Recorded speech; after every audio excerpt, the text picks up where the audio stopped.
خب بند دومی کراپ بافتم و در آخر زنجیر رسیدم.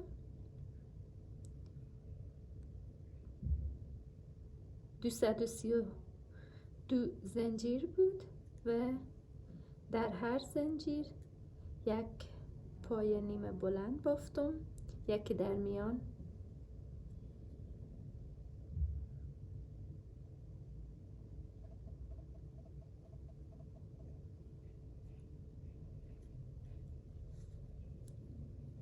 دو زنجیر آخری ماند و این دو زنجیر ما نمی بافم، به جای یک دو زنجیر این قسمت بافتم و یک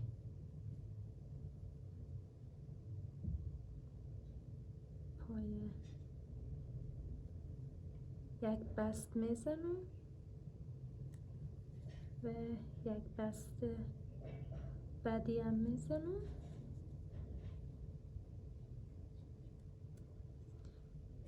یک زنجیر میبافم و نخ از این قسمت قطع میکنم و این شد کراپ ما. و حالا در این قسمت میخوایم که بافت تاوسی انجام بدم برای دیزاین کراپ. بر بافت تاوسی من یک گره نخر زدم و از این قسمت میگیرم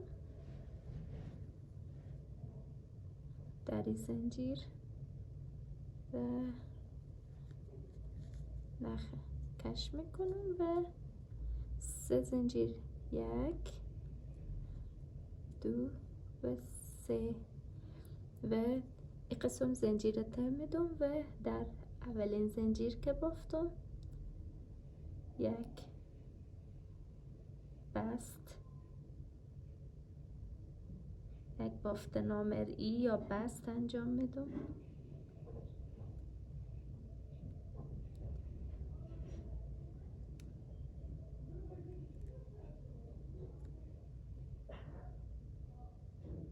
ببخشین دوستان، دوباره 3 زنجیر میبافم،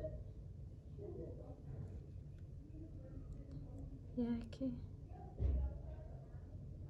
2 تا و 3 تا.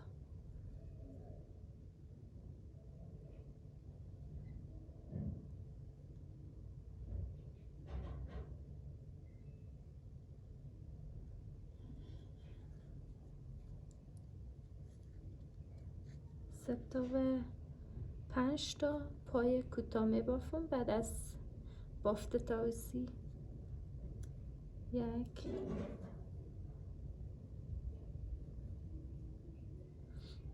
2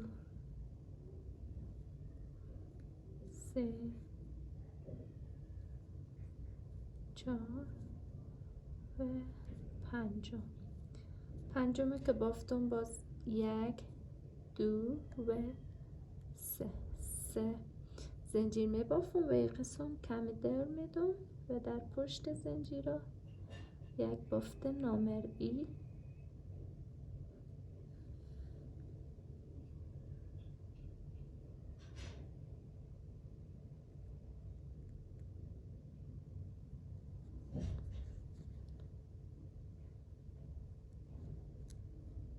یک 2 3 4 و 5. ببینین همین قسم میبافیم بافت تاوسی خوب برای دیزاین تا به این قسمت. حالا میخوایم که ادامه کراپ ببافیم و در ادامه میخوایم که از قالبا در داخل کراپ جاسازی کنم و باید این قسمت ها سوراخ بشه.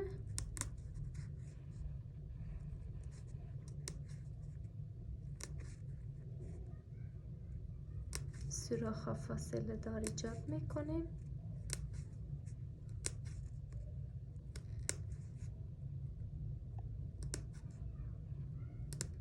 تا آخر همین قسم ادامه میدیم. و حالا میخوایم که داخل این سوراخ ها پای کوتاه ببافم.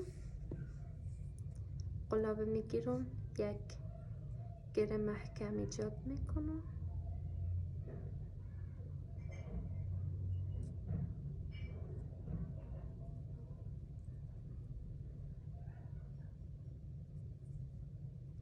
یک گره محکم برمیگیرم از این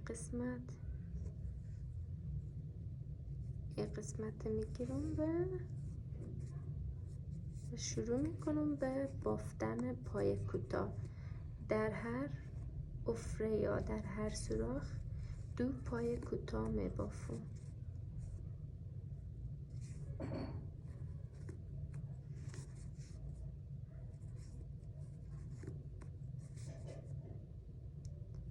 دور تا دوره این قالب میگیرم، پای کوتاه میبافم.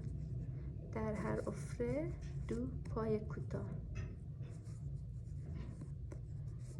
تا آخر همین قسم ادامه میدیم. دوستان رسیدیم به آخر.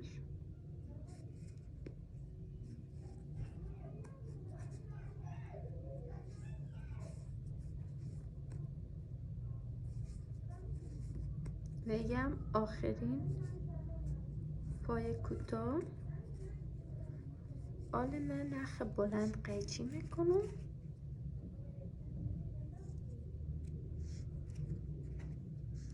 و سوزنه میگیرم.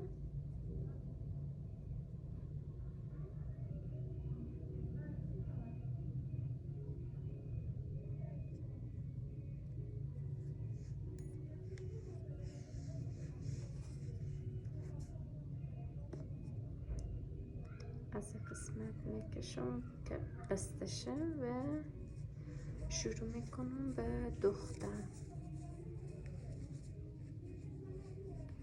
در این قسمت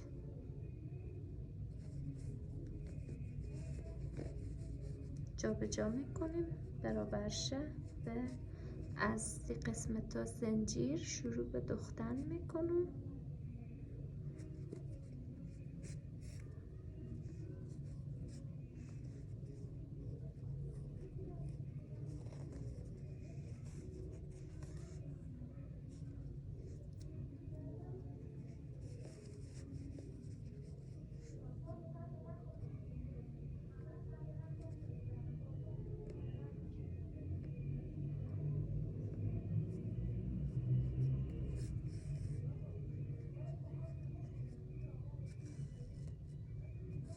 ببینین از این قسمت هیچ معلوم نمیشه نخمو.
از این قسمت قطع میکنم.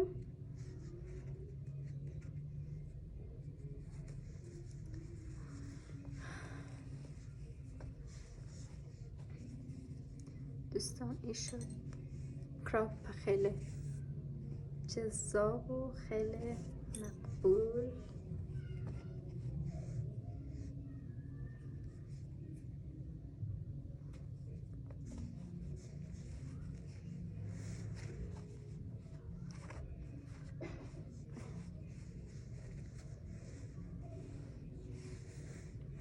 و شما میتونین با سابسکرایب و لایک کردن و نظرهای خیلی خوب خود میتونین کانال من رشد و پیشرفت بیشتر بدین و من انرژی میگیرم. میتونم که چیزای خیلی جالب و زیبا، کراپ ها و جاکت و بلیز های خیلی جذاب ببافم و همچنان به شما آموزش بدم.